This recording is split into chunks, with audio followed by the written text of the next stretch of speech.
témoin explique avoir vu la carte professionnelle de Sanoun et donc l'avoir suivi à sa clinique. Il lui indique vouloir 30 millions de plus pour garder le silence.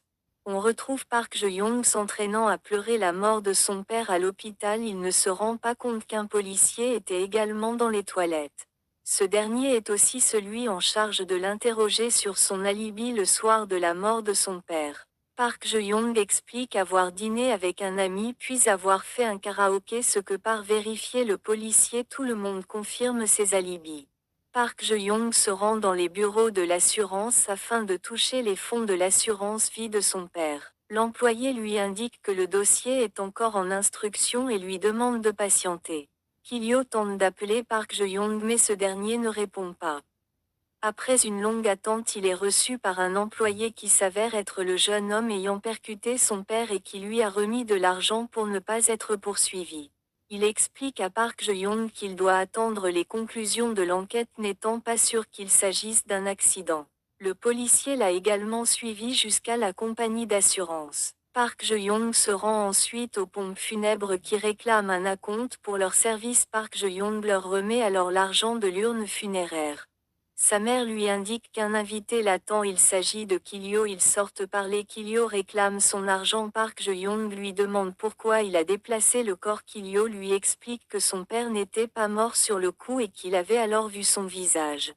Malgré les imprévus, Kilyo souhaite toujours son argent, menaçant Park Je-young, notamment son enregistrement où Park Je-young lui confie la mission. Le policier a assisté à distance à la scène. Il décide de suivre Kilyo jusque dans la casse automobile. Il arrive à aller dans sa caravane et y trouve l'enregistrement, mais Kilyo l'aperçoit partir. Il lui demande ce qu'il faisait à la casse. Il prétend être venu pour une pièce pour sa voiture, mais Kilyo l'attrape. Il récupère l'enregistrement pensant qu'il a été envoyé par Park Je-young pour récupérer l'enregistrement. Kilyo l'attaque mortellement mais se rend compte qu'il s'agit d'un policier en trouvant sa carte professionnelle. Kilyo remarque qu'une caméra a filmé la scène et décide de cacher le corps. Il envoie la photo du policier à Park Je-young. Il l'appelle lui expliquant ce qu'il vient de faire et qu'il va rentrer en Chine demain, voulant donc son argent d'ici là. On retrouve Sanoun qui accepte de virer 30 millions aux témoins à la fin de la semaine.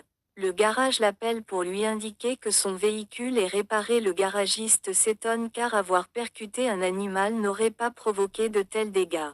Sanoun s'étonne également et part récupérer la carte mémoire de la voiture. Il visionne les images de la nuit de l'accident où l'on voit que le corps a été lancé d'un pont et non pas renversé par Sanoun. Il voit également que c'est le témoin qui était sur le pont d'où le corps a été lancé. Sanoun appelle Yoo Jae-hong pour lui raconter que c'est le témoin qui a poussé le corps du pont. D'après les images de la caméra embarquée, Sanoun souhaite que Yoo Jae-hong parle avec lui à la police dès ce soir pour dénoncer le témoin. Ils se rejoignent. Elle dit être traumatisée pour que Sanoun monte dans sa voiture. Il lui montre les images de la vidéo prouvant que le témoin a tout orchestré. Yoo Jae-hong lui reproche soudain de lui avoir demandé de l'argent et lui révèle qu'elle a prétendu sortir avec lui pour le piéger. Sanoun l'attaque mais le témoin sans accoutrement arrive dans la voiture et l'endort avec un produit. Le faux témoin regrette que Sanoun ait tout compris à leur arnaque. Ils décident de rentrer dans leur ville natale emmenant Sanoun. Le couple de l'accident est encore là à les espionner et décide de les suivre. Yoo Jae-hong veut faire disparaître Sanoun en prétendant avoir été acculé par les dettes. Yoo Jae-hong et le faux témoin arrivent au bâtiment abandonné. Ils se mettent à creuser pour enterrer Sanoun resté dans la voiture et qui commence à se réveiller. Ce dernier prend le volant et décide par vengeance de foncer sur Yoo Jae-hong puis promet au faux témoin de lui virer de l'argent et de ne pas parler de son arnaque, mais le faux témoin décide de se débarrasser de Sanoun.